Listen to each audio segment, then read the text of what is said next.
So here's the thing.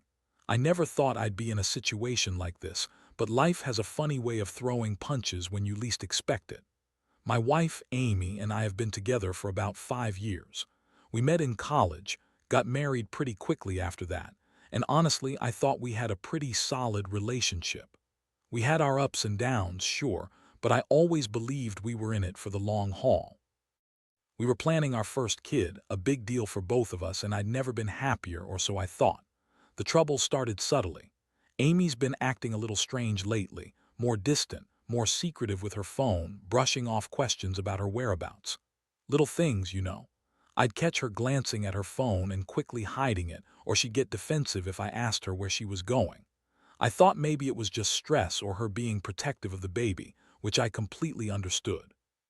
We had a big baby shower coming up, and I was doing my best to make everything perfect for her. But underneath all that, I couldn't shake the feeling that something was off. Then came the signs I really can't ignore anymore. She started canceling plans last minute, saying she was tired or had some work stuff.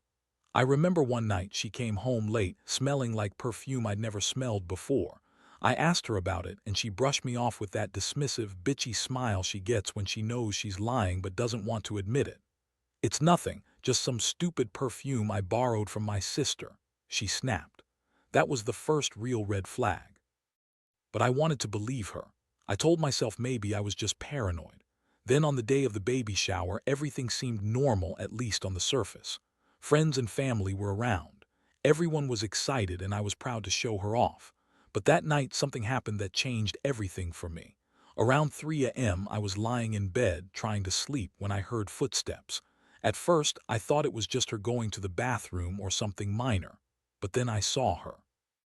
Amy sneaking out of our bedroom window, looking around nervously, clutching her purse. She whispered something to herself before slipping out into the night. I stayed quiet watching her, feeling something tighten in my chest. I didn't have enough info then, just that image burned in my mind, but I knew. I knew right then somehow that Amy had been up to something. I was furious, confused, and honestly hurt beyond words. She was supposed to be pregnant with my child, building a life with me. How could she do this? With my best friend, no less. That's when I started putting the pieces together, and I realized this wasn't just some accident or a misunderstood moment. It was betrayal. It was deliberate. And I was going to find out the truth no matter what it took. The next morning, I couldn't shake that image from my head, Amy sneaking out, her face tense, trying to hide something. I lay there in bed thinking about it all, feeling like I'd been punched in the gut. I kept replaying the scene, questioning everything. Who was she meeting? Why was she so nervous? And most of all, how could she lie so easily when I confronted her about her strange behavior? I decided I needed proof. I couldn't just accuse her without something concrete. So I started sneaking around, watching her every move. I noticed her phone was constantly glued to her hand, more than usual. She'd turn away quickly when I looked at her, and I caught her deleting messages a couple of times. That made my anger boil even more. I felt betrayed, yes, but now I was also feeling deeply hurt and humiliated. How long had this been going on? And how could she lie to my face with that cold, bitchy smile she always had when she was trying to hide something? One night I decided to follow her. She had told me she was going out for some final errands before the baby shower. I kept my distance, watching her leave the house and get into a hotel parking lot. My stomach dropped when I recognized the same car I'd seen her sneaking out of the night before. A hotel, of course. That's where she's been sneaking off to. I parked a few blocks away, feeling like my heart was pounding out of my chest. I didn't want to be a fool, but I couldn't ignore what I was seeing. I waited until I saw her come out, looking more relaxed, her hair a mess, her face flushed. I watched her get into the car, and that's when I saw him, Jake, my best friend, standing outside the hotel. I froze, my mind racing. Jake, my best friend. How could he do this to me, to both of us? My mind was spinning. The betrayal was so sharp it felt like I'd been hit with a sledgehammer. The pieces clicked into place. All those times Amy was too tired or working late, she was with him. All those little lies, the secret texts. It was all happening right under my nose. I couldn't breathe right. I felt my world collapsing. I wanted to break something, scream, cry, do something that would make it all stop. I wasn't just angry, I was devastated. I had trusted her with everything and she'd been lying to my face, cheating behind my back, lying to everyone at that damn baby shower. The betrayal cut deep and I knew then I had to confront her. I couldn't keep pretending everything was fine. Not anymore. The next day I couldn't hold it in anymore. The weight of what I saw was choking me, and I knew I had to talk to Amy. I waited until she was home, feeling a mix of anger, sadness, and a little bit of dread. When she walked through the door, I was already standing there, my hands clenched into fists. She looked surprised, then annoyed, like I was bothering her with something trivial. "What's going on, Jake? Why do you look like you've seen a ghost?" She snapped, trying to brush past me and head to the kitchen. That was the last straw. I blocked her path. "No, Amy, I saw you last night. I followed you. I saw you sneaking out of that hotel with Jake," I said, trying to keep my voice steady, but it broke a little at the end. Her face twisted into that bitchy smirk she always had when she was lying. "Oh, come on, Tom, you're overreacting. It's just a stupid business trip. We were just talking about the wedding stuff, nothing more." I shook my head. "Stop lying. I saw him. I saw him outside the hotel. I saw you get in that car with him. Don't insult my intelligence, Amy. I know what's been going on." Her eyes flashed with anger and she crossed her arms. "You're crazy. You're just jealous because I'm pregnant and stressed. This is all in your head. Jake and I are just friends, Tom. I don't know what you're imagining, but you're losing it." I felt like I'd been punched again. The lies, the denial, she was good at it. Too good. But I wasn't ready to let it go. Not yet. I needed her to admit it, to see her for what she really was. I stared at her, rage bubbling under the surface, and I knew I had to push her further. "Fine," I said, voice low and cold. "If you're so innocent, then why did you sneak out last night? Why were you hiding it? Were you planning to lie until I caught you?" Her eyes darted away for a second, then she looked at me with that bitchy attitude. "I don't owe you an explanation, Tom. I can do whatever I want.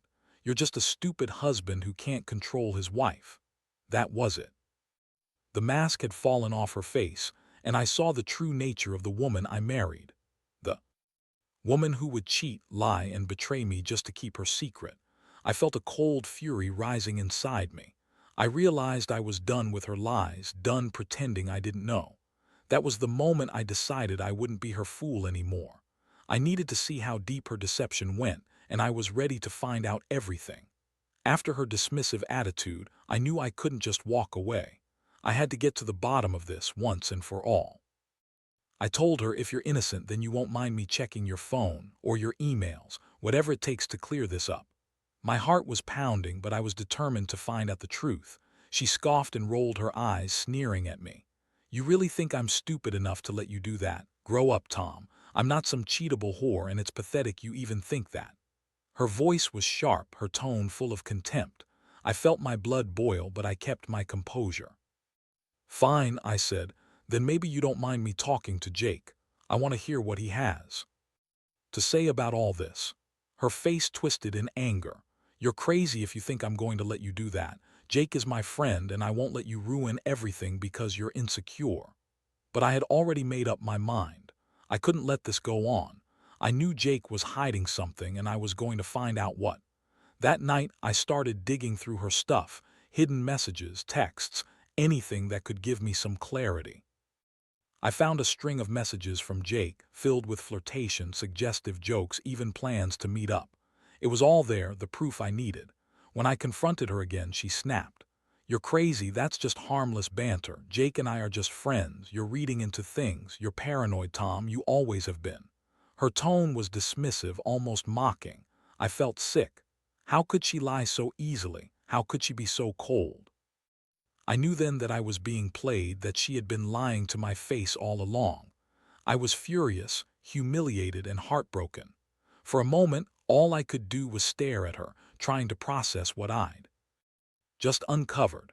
I was starting to realize that this wasn't just a fling. It was something deeper, something that had been going on for a while. And the worst part, she didn't even seem to care that I knew. The next few days were a blur. I couldn't eat, sleep, or think straight. Every time I looked at Amy, I saw a stranger, a woman capable of lying to my face, sneaking around with my best friend, all while pretending to be the perfect wife and mother-to-be. The betrayal cut so deep I felt like I was suffocating.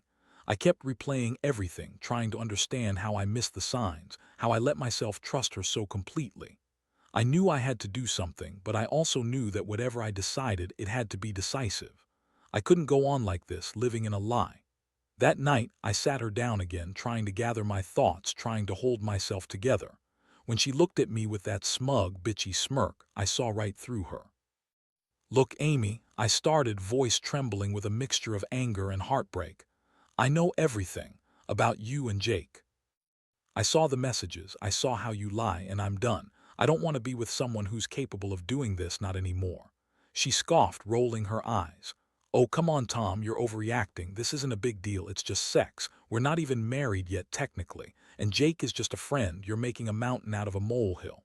That was when I lost it, my vision blurred with rage. "A friend? You call sneaking out, lying, and cheating a friend? Do you hear yourself? I trusted you, Amy. I thought we were building something real, but you've been screwing around behind my back with my best friend. How do you even look at me and lie like that?"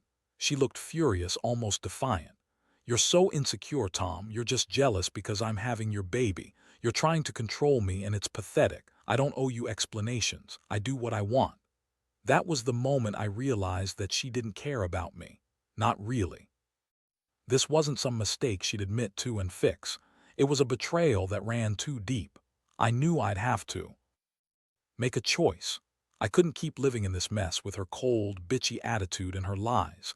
I couldn't keep pretending I was okay with her screwing around with Jake. So I decided I was done.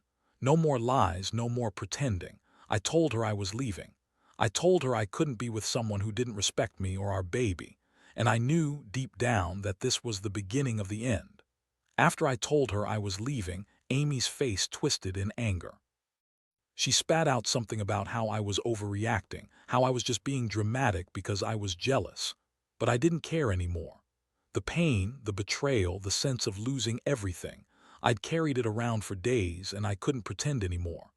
I packed my things that night, feeling like I was tearing my heart out, but also finally freeing myself from the nightmare. The next few weeks were a whirlwind. I moved out, cut ties with her and Jake, and tried to focus on what mattered, my kid, my own peace. It wasn't easy. There were nights I wondered if I'd made the right choice, if somehow I'd failed my marriage, or if I was just too naive to see how manipulative she'd been.